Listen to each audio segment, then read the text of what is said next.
control the vertical.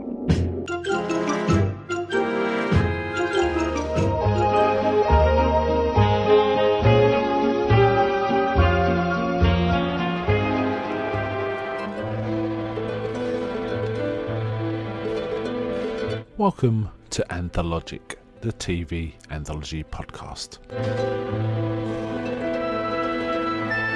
I am your host, Mark.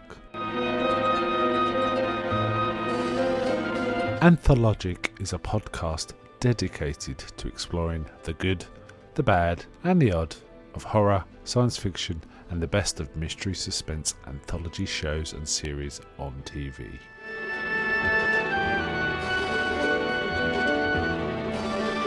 Join me as we slip through the cracks of reality to approach the extremes of experience, where we can peruse the stories and art of a sinister fairground of strange and wonderful rides. And now we go on to the show that is the focus of this particular episode.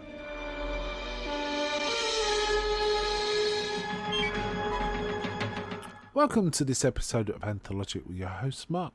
Today I'm talking about a series, an anthology series called Murder in Mind. This was shown on the BBC One, in fact, the main channel, for between 2001 and 2003. It consists of 3 seasons and 23 episodes in all. Now each episode had different actors and so on, different writers, as is usual with an anthology series. And you can actually buy this as a box set on Amazon. I'm just having a look at it here. And it is really, each story kind of centers on a murder and focuses on the murderer, apparently. And the one I'm going to talk about today is one that features David Suchet and James McAvoy, for example. But other actors and actresses that appeared in it also appeared in it is Diana Rigg, Tara Fitzgerald, Patsy Kensit, and several others. It's you know what? I have no recollection of this whatsoever. It would have been something I would have watched if I'd been aware of it, but for some reason this one passed me by completely. It was created by Anthony Horowitz, the novelist. Anthony Horowitz does a lot of the mystery suspense. I think he does the Young James Bond series. No, he doesn't. He does something similar. I think it's Ryder is his series. Now, the episode I'm going to talk about is the first one. And that was actually written by Anthony Horowitz. And I kind of think that shows in the quality of it. It's a very, very good one, this one.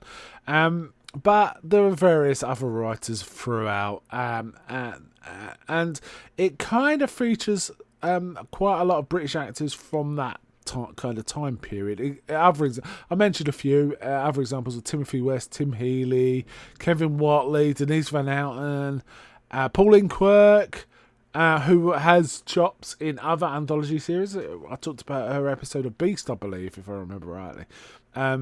In the series Beasts, the one where she was a sort of checkout girl in a supermarket, and various others. Not skimping on the casting here. Very first episode aired on the 22nd of April 2001, and Season 1 consisted of 7 episodes, Season 2 consisted of 8 episodes, Season 3 consisted of 8 episodes. So it must have been going reasonably well for them to recommission these. And I can imagine this kind of thing was probably after the watershed. 9 o'clock till 10 will be the kind of slot you'd probably expect something like this, from the one I watched anyway. So that's where I suspect it is. And as I say, it is available as a box set. In terms of streaming, I can't find any info about that. It doesn't appear to be available to stream. I'll check YouTube while I'm talking. But there's things about it that I think it's got a very kind of good quality, this one, this particular episode. And I've no reason to think the rest of the episodes aren't pretty solid too. Looks like it's not on YouTube. Well, maybe the odd one is on YouTube. I'm not quite sure. There's not much. So this was good. This particular one, featured David Suchet as the main character, but it's the two main characters are really a man and his daughter, and his daughter's played by Gillian Kearney. Good turn there. Now, David Suchet plays a character called Edward Palmer, who we find out is like a headmaster, a very well-respected headmaster at a sort of very well-respected state boys' school. However, you see him in a car looking really nervous, sort of cruising, and a kind of guy approaches him, and it's a very young James McAvoy, in fact. And the suggestion is he wants to pay, he's asking him to pay for sex, in effect. So he goes along with it. But the guy leads him to this kind of sort of rundown, disused house complex thing. And he sort of says, no, sorry, this isn't what I'm interested in. I'm changing my mind, I'm sorry. And the guy says, well, you still got to pay. And he basically tries to rob him, and he pulls a knife out, and there's a struggle, and the other man, James McAvoy's character, dies. And I should say, during just before the struggle starts, and he pulls a knife, he snatches his wallet and pulls out his credit cards and says, "What's the PIN numbers? The PIN numbers," and all this kind of thing.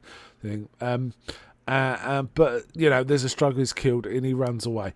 Now it turns out another character from this unsavoury place, it's all around a council estate, has kind of witnessed the two going together. He finds his I don't know if it's his friend, but he finds the other guy dead, and he also finds one of the credit cards. Now, once the murder happens, he quickly picks up everything. He thinks he picks up everything and leaves, but he left behind one credit card. This guy then tries to blackmail him.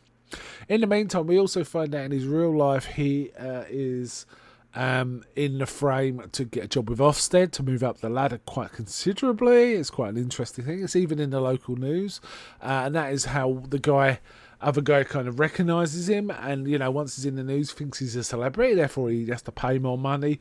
Anyway, this man, he can't deal with this, and he tries to sort of gas himself in the car, and his daughter rescues him. His daughter's a nurse. We see her a nurse. She's hard working. This guy is trying to sort of offer to take her out, and she's kind of not that interested, but she's thinking about it. And meanwhile, when she comes back and finds her father trying to kill himself, she's horrified. She saves him, and he explains everything that's happened. She takes a lot of a cooler view of all of this. Now, it turns out their mother died. It appears to be some sort of drunk driving accident. I'm not quite sure. Their mother died earlier, and they were dragged through the mud by the paparazzi, the local press and so on, and she cannot deal with it again. And so she's just not willing to put up with it, and she knows what will happen if her father gets her. Her father he seems a decent man considering what's happened. He says, I've never done anything like this before. I've just had these feelings, and now your mother's gone. I've been very lonely, and, I wanted to sort of see what it was about, kind of thing.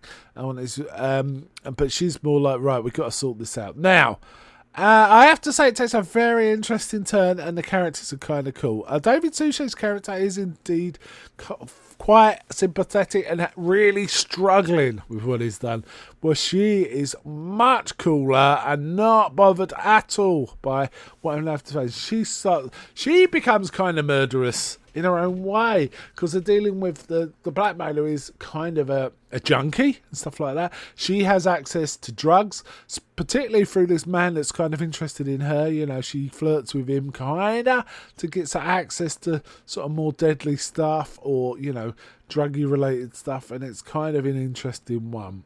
And it resolves in a kind of sad way, but it's kind of satisfying too.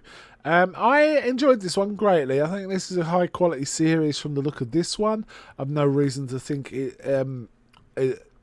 didn't diminish in any way. It certainly ran for 3 seasons, and usually the BBC's drama is pretty solid.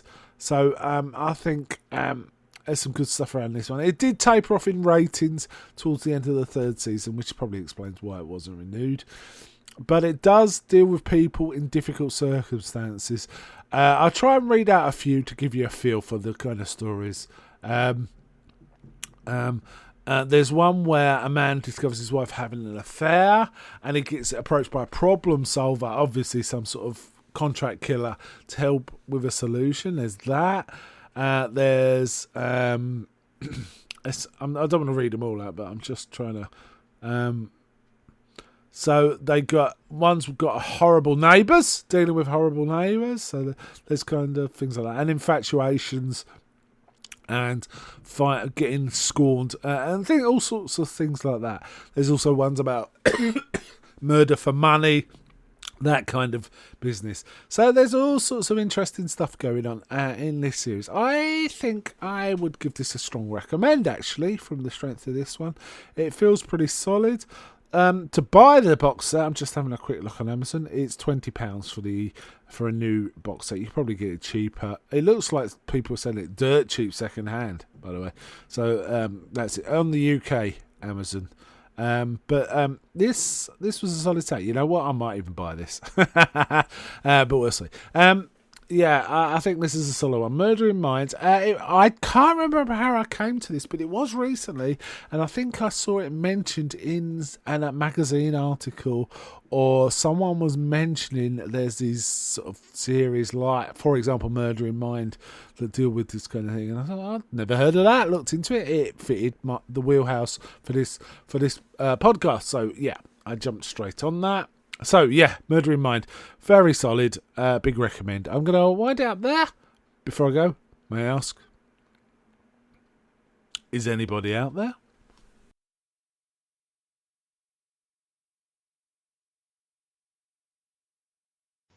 I'm not.